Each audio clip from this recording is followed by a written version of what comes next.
Hi! If you've ever felt nervous giving your child antibiotics, wondering if it's going to mess up their gut forever, I want to walk you through what we actually know. This one's a longer video because there's a lot of well-meaning misinformation floating around on this topic, and I would rather give you the full picture than just one scary headline.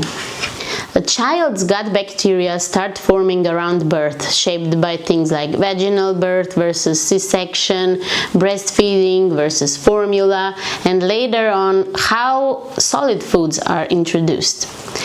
Early skin contact, siblings, pets, even the general environment a baby is born into, all of it plays some role in those very first bacterial visitors.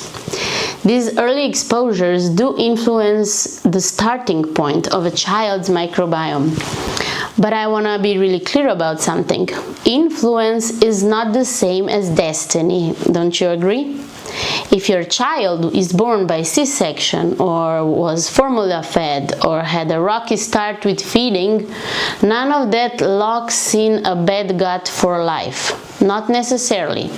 The microbiome keeps developing and adapting well beyond infancy. Early influences matter, but they're a starting point of a long story, not the ending.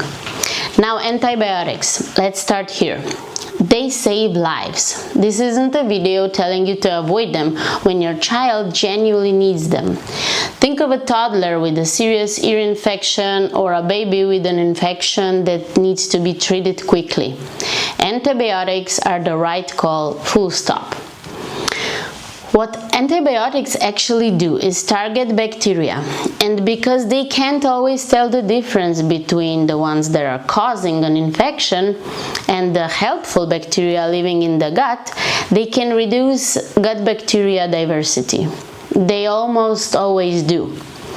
For most healthy children, research suggests the gut microbiome tends to recover, but it takes weeks or even months, depending on the medicine, how long did you have to take it, and also the state of your microbiome prior to the medicine. So the goal here isn't to fear antibiotics, it's understanding what's actually happening so you know what to focus on afterward. So, what actually helps during that recovery window? Honestly, it's the same foundational things I keep coming back to in this series. Fiber-rich, varied diet with different plant foods and time. There's ongoing research into specific probiotics trends and timing around antibiotic use, but the evidence is still mixed and very strain specific, which is exactly why I'm not going to hand you a generic take this probiotic recommendation. But what I will say is, if you give your child probiotics, make sure they have as many different strains possible, as we want lots of different ones in their microbiome. For most healthy children eating a varied diet, routine probiotic supplements are not a default necessity. Try introducing naturally fermented foods. That does a lot of good as they contain many good bacteria.